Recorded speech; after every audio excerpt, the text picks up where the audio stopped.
Welcome to this explainer. Look, today we're skipping the pleasantries and we're diving straight into a personality theme that is built entirely on raw catalytic momentum. It's called the Activator. If you've ever wondered who actually gets things moving when literally everyone else is stuck in analysis paralysis, well, you're in the right place. We're going to unpack the exact mechanics of this incredibly dynamic trait. Now, if you're an activator yourself, or even if you just work closely with one, this simple phrase, it's kind of the ultimate metaphor. You fundamentally believe that action creates clarity. Learning doesn't happen through endless discussion, right? It happens by doing. I mean, picture a stalled project meeting that's just been dragging on for an hour, circling the exact same abstract problems. If you have this theme, your brain immediately starts itching. You look around the room, feeling that heavy inertia, and you just think, talk is cheap. Seriously, when can we start?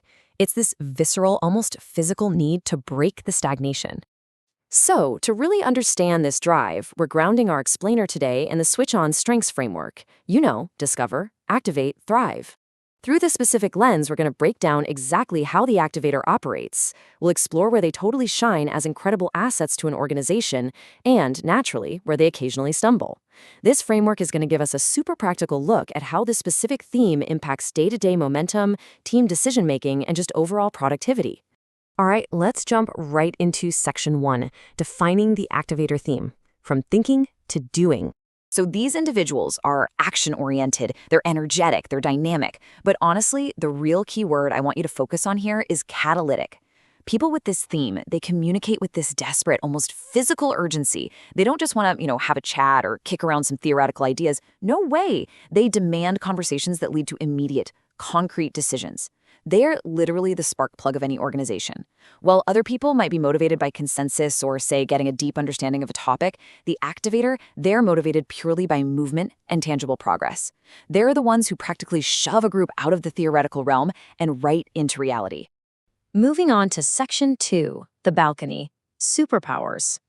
When they're operating at their absolute best, what we call being up in the balcony, activators are basically your fearless initiators. They create this immediate momentum and urgency, effortlessly turning abstract ideas into actual, tangible action. And it takes a massive amount of courage to take risks, especially when the path ahead isn't perfectly clear. But activators, they possess that courage in spades. This natural bravery is contagious. It inherently energizes the people and the projects around them. They simply will not let a team stay stuck in the mud. By constantly driving execution and pushing for that very next milestone, they ensure that progress is always happening. But let's look at the flip side in Section 3, the basements and blind spots. So what actually happens when that relentless drive for progress goes completely unchecked? Well, unmanaged superpowers can very quickly morph into liabilities.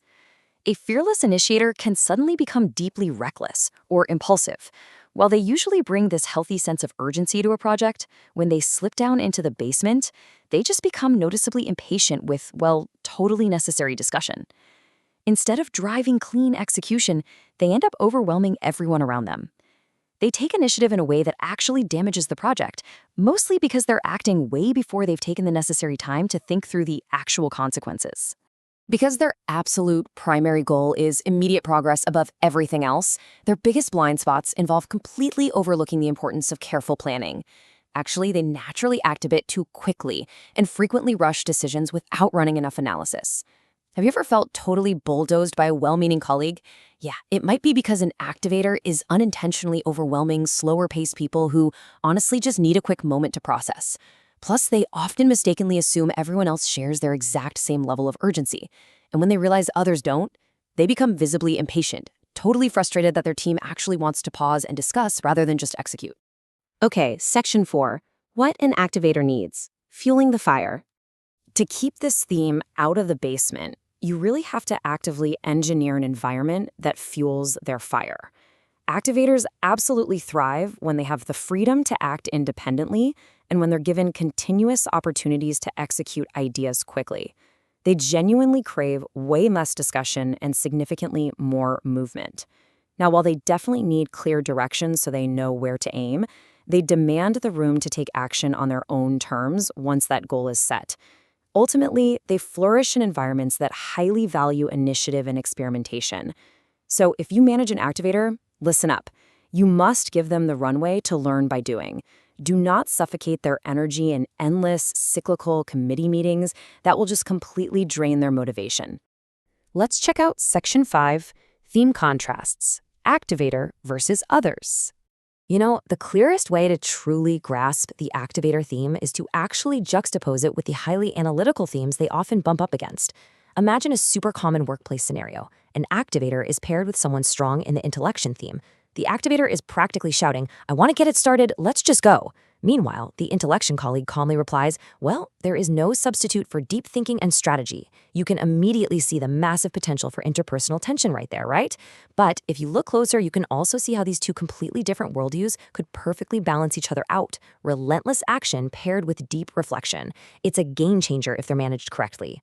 And then, against the deliberative theme, we see the ultimate operational tension, learning through relentless action versus cautious, get it right the first time planning.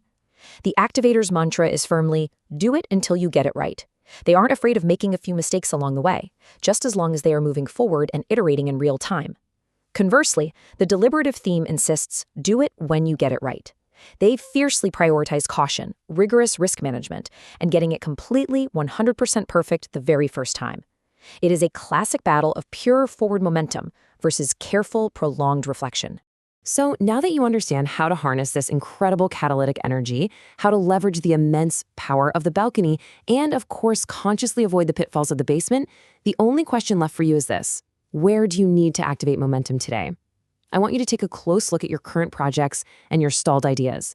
Ask yourself where you can finally stop talking and just start doing. Thanks so much for joining me on this explainer, and we'll see you next time.